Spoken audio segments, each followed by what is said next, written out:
Hai guys, welcome back to Gios Class. Nah, hari ini aku mau membahas tentang contoh soal bilangan berpangkat. Nah, kemarin aku udah membahas tentang bilangan berpangkat itu apa ya.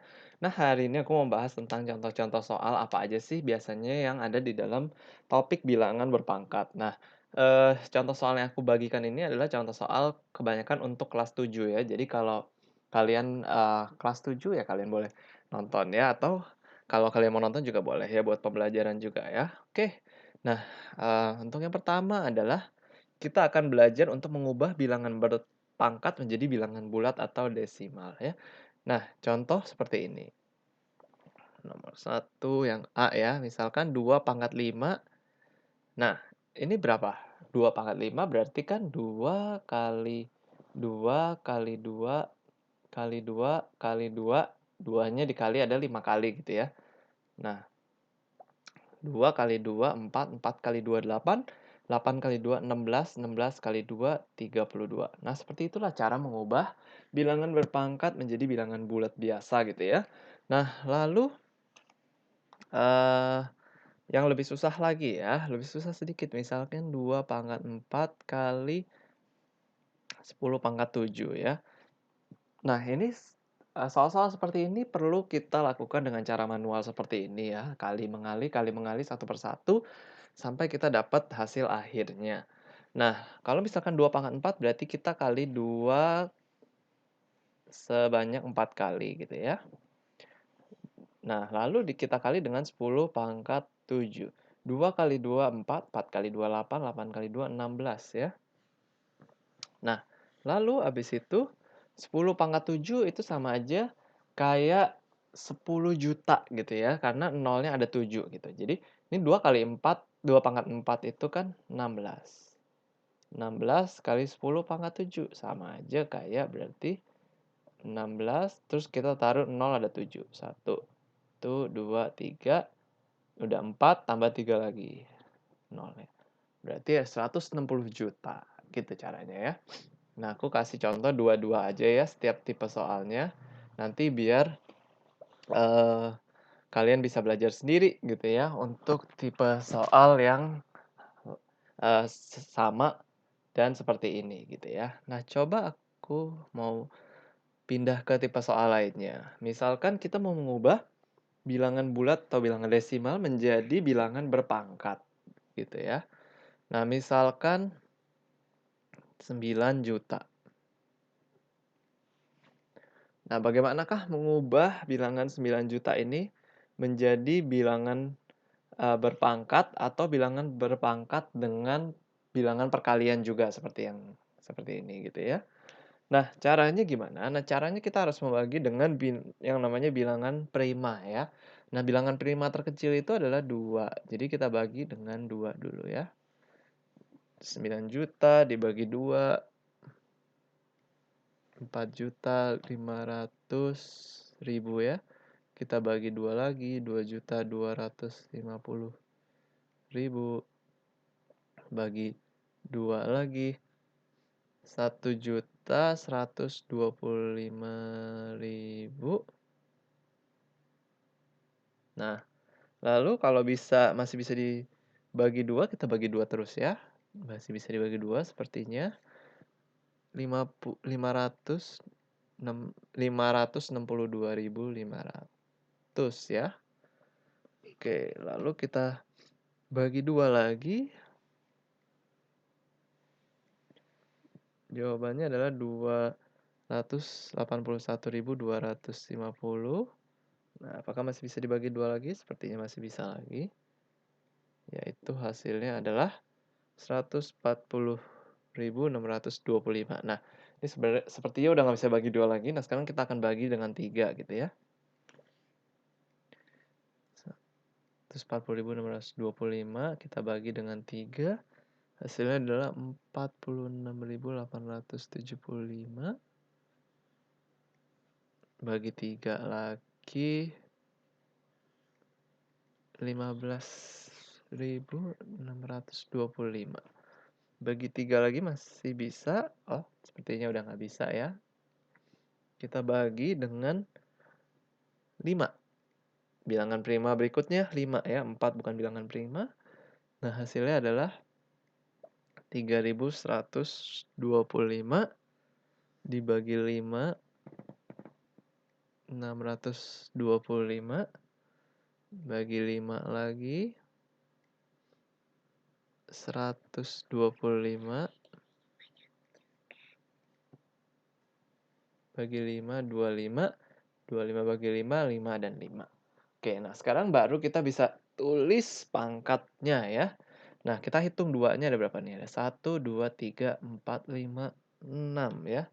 Berarti 2 pangkat 6 dikali 3-nya ada berapa? 1, 2, berarti kali 3 pangkat 2, lalu kali 5 pangkat ada 1, 2, 3, 4, 5, 6. 5 pangkat 6.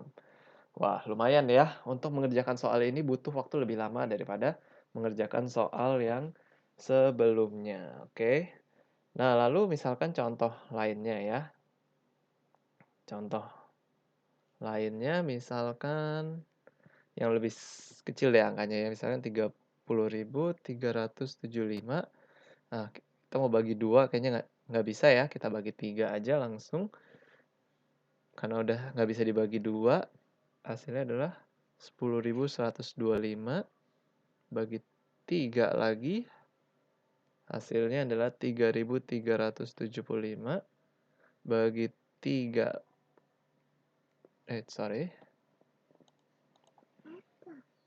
bagi 3 lagi, hasilnya adalah 1.125 bagi 3, hasilnya adalah 375.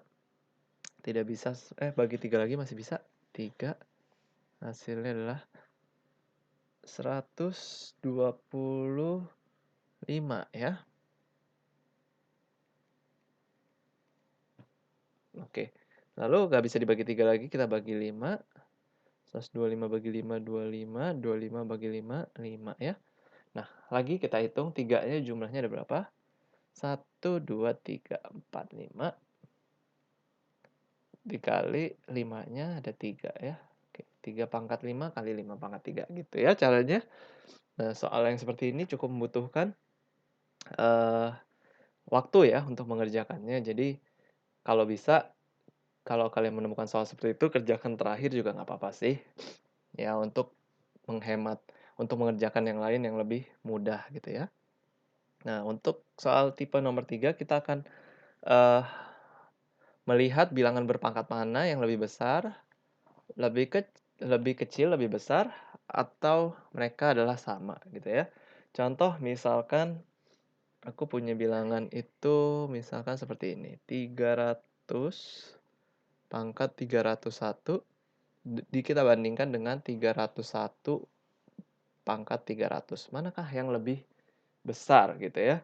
Nah, untuk mengerjakan soal seperti ini kita nggak bisa membuat bilangan ini dikalikan 300 kali gitu ya.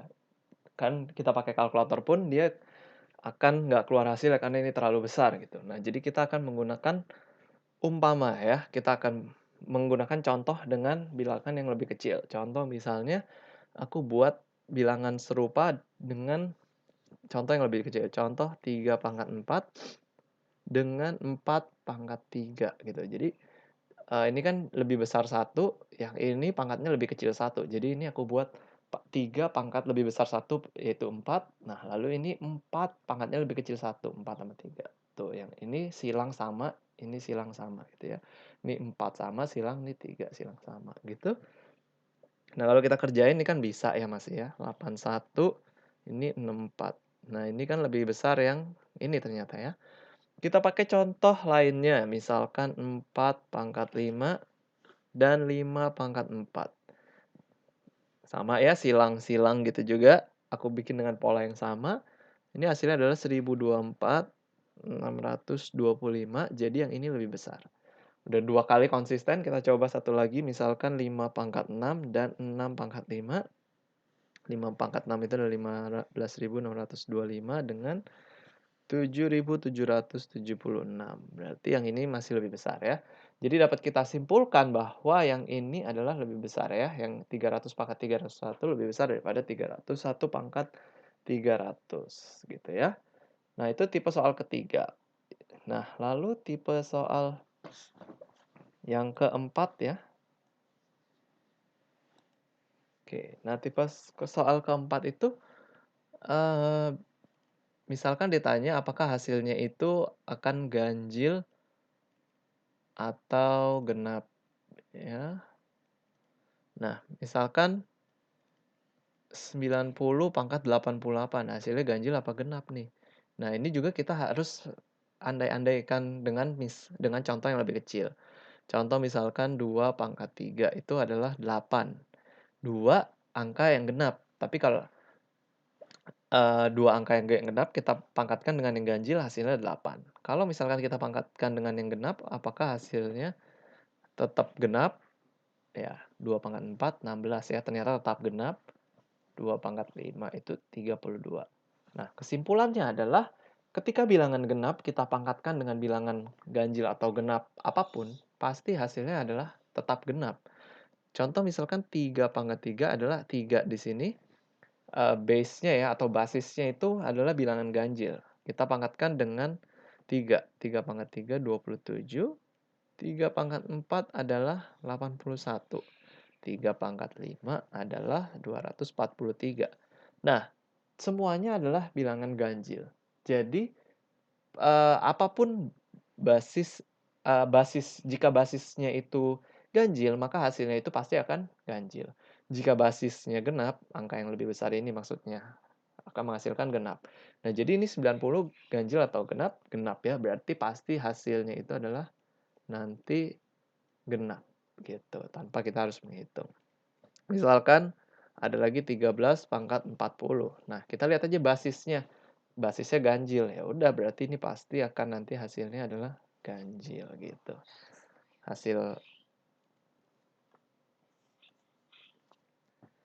Oke, yang terakhir ya. Yang terakhir, nah sekarang kita akan melihat apakah hasil bilangannya itu positif atau negatif ya. Kalau tadi ganjil genap, nah sekarang kita akan eh, disuruh biasanya untuk positif atau negatif sih hasil dari perpangkatannya. Nah, misalkan lagi ya. Nah, misalkan 90/88. Nah, 90/88 karena basisnya ini positif. Jika basisnya positif, mau dipangkatkan berapapun pasti akan hasilnya pasti positif gitu ya. Nah, yang agak membingungkan kalau misalkan basisnya negatif. Contoh minus 13/40 gitu ya. Nah, ini kan basisnya negatif. Nah, kalau basis negatif, peraturannya seperti ini. Misalkan aku buat contoh lagi ya, minus 2/2. Nah, minus 2/2 itu hasilnya adalah positif 4.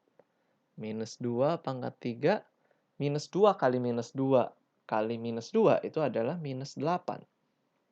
Nah, kalau minus 2/4, hasilnya adalah 16.